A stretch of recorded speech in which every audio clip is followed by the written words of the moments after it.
It's the Chris Salcedo Show, folks. Doing more good for the country, doing more good for Texas in 2 hours than Obama and President Otto Penn did in 16 years in their occupations of the Oval Office. Telephone number is 281-558-5738, 281-558-KSEV. Want to bring on our guest this morning, folks. Mark Meckler is the president of Convention of States Foundation and Convention of States Action. He's the co-founder of Tea Party Patriots and is now directing attention to several issues like getting Convention of States into several other states around this country, and also keeping a watchful eye, as always, on the border. Mr. Meckler, welcome back. Hey, great to be with you, Chris. And nice to have you, my friend. Look, before we get to your victories, and there have been some victories, let's you and I talk about some of the breaking news that happened overnight. FBI raid on the Fulton County ballot storage facility over the 2020, let's be charitable, inconsistencies, right? So what is your reaction to the crime scene that Brian Kemp and Brad Raffensperger have made Georgia? I mean, I'm actually just relieved that somebody's taking action. One of my greatest frustrations through my entire career, 15 years in politics now, is that we have investigations, we have accusations. It's pretty clear fraud takes place or bad things take place, and then there are no consequences whatsoever. And this actually looks like there might be consequences. Getting their hands on those ballots, on the tallies, on the actual machines, and having the FBI involved means we may actually see justice in regard to the fraud that took place in the 2020 election. Now, let's pivot from that to another hot spot, which is Minnesota. As you are well aware, it has become fraud central, even though by dollar standards, what's happening in Minnesota by virtue of its population is nothing compared to the fraud going on in California and New York. But still, the brazenness, I think, is which has captured the nation's attention. And then, of course, you have the ICE roundups, the Border Patrol roundups happening in Minnesota. There are calls now from air quotes Republicans like Tom Tillis. Calling him a Republican is a stretch. But Tom Tillis is saying that Kristi Noem, because of the aftermath of the shooting of this latest domestic terrorist, that she should be fired. What is your reaction to that? Yeah, look, I don't personally put any of this on Kristi Noem. As far as I can tell, she's done a pretty good job. The only thing where I might have a criticism, Chris, is when you're in a position of leadership, whether it's in the government or frankly you on the radio or me commenting, every word we say is scrutinized and it matters. And the language with which we speak about things matters as much as the issues themselves. And I do believe that Bovino and Noem, they didn't use the best language around this thing. That's why I'm really excited to see Homan in there, because I think he is an absolute professional.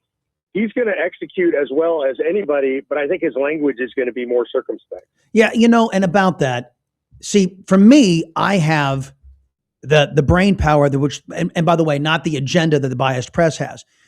What you had here was a leftist who was violent, who brought a firearm to a protest, and they decided it would be a good idea to get physical with Border Patrol, right? All of that's bad. All of that is stupid, right? So and to your point, what Kristi Noem's misstatements, what Bovino's misstatements in the aftermath of this, which I believe will be regarded as a justified shooting, because they said some things that they didn't dot the I's and cross the T's. As you know, Democrats get to screw up, get to lie, get to get things wrong all the time, and everybody's going to forgive them. But a Republican or a conservative does it, and it's unforgiving, and then that becomes the story. There has to be a recognition from our side that is the dynamic, yes? I agree. I mean, that's just the reality. I can tell you, Chris, literally for 15 years, every time I speak in public, and frankly, anytime I speak about anything political, I am very careful about my language. And what they said about this guy, which I don't believe is true. Here's the part that's not true. I don't think this guy went there to commit mass murder. There's no evidence of that. That's what Bovino said. He was there to inflict mass casualties. Everything you said is true. The guy was violent. The guy literally has attacked previously law enforcement. He's damaged federal property. He's a bad dude, but the language was not clear. And for that, there is a price to pay. and the left will always hold us fully accountable for that stuff. It's unfair. I don't appreciate it. I don't like it, but we have to acknowledge reality. As conservatives, one of the things we do that leftists don't do is we actually acknowledge reality. That is the reality in which we live. Last thing before we get to the big victory of Convention of States. By the way, talking to Mark Meckler, folks, the president of Convention of States. Here's Senator Kennedy. This was in November. And I want you to hear this because I think it's going to set up our next conversation about Convention of States. Here's Senator Kennedy blasting his, quote, Republican colleagues in the United States Senate. Listen. Why have we sat around for 5 months and not started on the second reconciliation bill? I just don't get it. I don't get it. I mean, in my opinion, and really, I'm just making an observation. To me, it's a 12-piece bucket of stupid. So what he's making reference to is the apparent run out the clock agenda of John Thune and fake Republicans in the United States Senate to basically turn over the Congress to Democrats so they can stop Donald Trump for them. It seems to me, but that's my read. And this is exactly what's wrong with Washington, D.C. Your thoughts? Yeah, I'll be a little bit more charitable, and it's still horrible. This is the Republican playbook forever, which is they're so worried about people being upset about what they do, and maybe they'll lose an election, that they would rather do nothing than do something. And in the Democrats, to the contrary, what they do is when they have power, they exercise it fully to the most extreme extent of that power. And I'm pretty extreme about this. I think they should do away with the filibuster. I think they should ram through the entire Republican agenda, come what may. And whatever happens in the elections, I actually think that will help them win the elections. But if they lose the elections in the midterms, at least they've gotten the Republican agenda through. This is something that Democrats do every single time. Yep. They break tradition, the Democrats, and then they don't even ask for forgiveness for later. They just say, let's move on, right? The Republicans should take a page out of that playbook and do the same thing.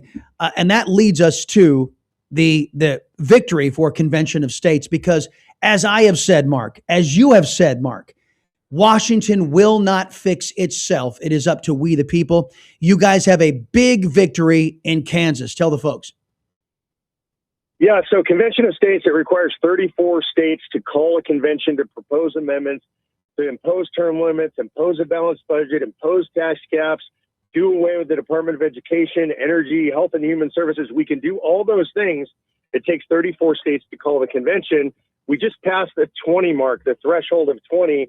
We passed Kansas. It was a huge victory. Came out of the House. The vote was 81-42. So it was a blowout victory. And so that made it state number 20. And I wish I could take a breath and celebrate that. But immediately following on the heels of that, we passed out of a Senate committee in South Dakota, 8-1. We passed the Senate floor. It was 24-9. So another blowout victory.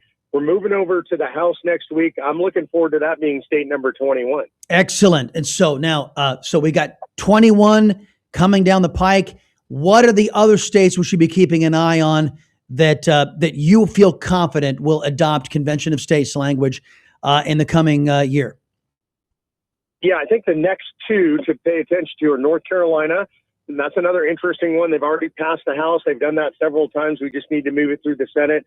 I think we have the votes there. And then probably following North Carolina would be Ohio. I think we have the votes in both houses there. We talked to Ohio leadership in the Senate. They believe they have the votes. They're ready to go. Senator Rob McCauley's been our sponsor many years in a row. He's now the Senate president. He's actually the lieutenant governor nominee. He wants to see this happen. So I believe those are the next two, North Carolina and Ohio.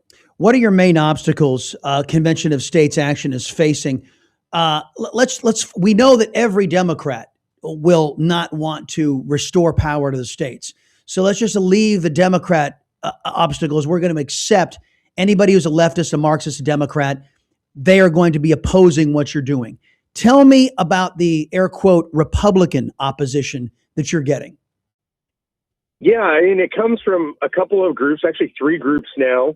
It's Eagle Forum, it's the John Birch Society, and it's Concerned Women of America. as Mark Levin calls them, the unconcerned women of America. And these are groups, unfortunately, on a lot of issues, they're great. They're awesome. Yeah. But they have bought into leftist lies about convention of states. They literally use the exact same talking points. I go into a legislature, Chris, this blows my mind. I see sitting at a table together, Planned Parenthood and Eagle Forum testifying against us. And so really important to understand, they're testifying against us on a balanced budget amendment, on term limits, on actually, potentially reversing Obergefell. This is Planned Parenthood and the John Birch Society. I call the John Birch Society the JBS, because that's what they are. And on this issue, they're either stupid or dishonest or both. I've got to remember that. I'm stealing that, by the way. Thank you. Mark Meckler, Convention of States, our guest right now, folks. He is the president. Look, I have been telling folks who say this is just crazy. I say the founding fathers of this country gave us this mechanism for the eventuality when Washington would become as deplorable as it has become. So remind the folks, just because you and I do this every single time because we never know who's listening, remind the folks what Convention of States is, what the threshold for it is, and the procedure, because a lot of people, and deal with the procedure first, because a lot of people will say, runaway convention, you're going to wholesale change the Constitution. It's a bunch of claptrap that I know differently. So just explain to the folks the process, what it is and what it's not. Yeah, so the Constitution gives us two ways to propose amendments. First is Congress proposes by 2/3 of each house. And the second way, the one we've never used, is 2/3 of the states say they want to gather in convention. When they do that, they set the parameters of convention. In order to get to convention, 34 states, 2/3 of states have to agree what we're going to talk about. In our case, anything that would limit the federal government fiscally, anything that would impose term limits, that's not just legislators, that's also the deep state bureaucrats and staffers. And then anything that would take power away from the federal government, things you and I, all of us would agree on. So that's limited by the states. When the states get to convention, they'll debate these issues. They'll try to propose amendments. If they can get a majority of states, 26 states, to agree, then something happens. This is where I laugh at our opponents. They're so scared of this. Then the convention will make a suggestion to the states. That's all they have the power to do. And they'll say, hey, here's some amendments we think you should consider. And it takes 3/4 of states to approve any amendment. So, Chris, this is something that I've been doing for years to millions of people. People can write down my personal email address. It's mmeckler@cosaction.com. If you're worried about it, then, and you're a conservative like us, then tell me what amendment you're afraid of and list the 38 states that will ratify. Chris, I've been doing this literally now for 13 years, giving out my personal email address. I've never gotten an email from anybody who can do that because it's impossible. It's impossible. Right. And folks, I have to point this out. One issue is debated at a time in the convention. One issue at a time. For those who say that it's going to be a runaway convention, you're just going to shred the Constitution and reinvent the whole new document. That's not what happens. And as Mark points out, the recommendations coming out of the convention go to the states, and they only get ratified if 3/4 of the states ratify them. Now, for those of you worried about your Second Amendment, Mark, I don't know that there is 75% of the states in America that would vote to repeal the Second Amendment. As a matter of fact, I know there's not even 50 that will do that. This is hilarious. That's my favorite one, and it's the one I hear the most, so I laugh the most about it. Currently, there are 29 states with permitless constitutional carry. There are 24 states where you can take your handgun into the state legislature.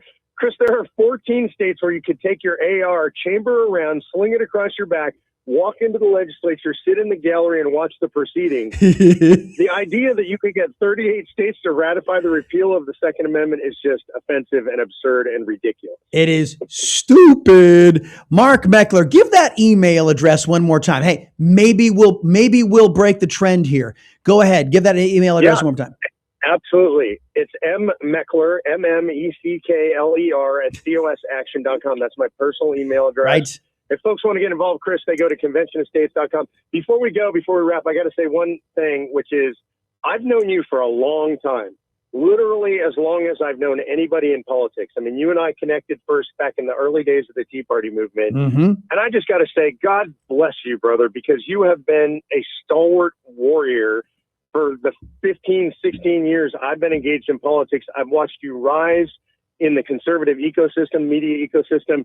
Every bit of success you have has been earned by the sweat of your brow, the intelligence in your brain, and God's blessing. And I'm just proud to know you. Mark, right back at you, my man. Everything that you have been doing, it's the focus, and that's, there are so many things to fix in this country, and the fact that we have as a nexus point, we're bringing in people that are trying to fix those things, and you have been laser focused on fixing what is wrong with America's government and restoring America's government. And God's blessings to you, my friend. Mark Meckler, everybody. Convention of States Action. Make sure you check them out. You have all the information here. If you're watching on a delay or on demand, you can just scroll back and listen to all that stuff, and you'll be able to get all the information you need to get in touch with Convention of States Action. Buddy, thank you very much. Hey, God bless you, Chris. Thanks.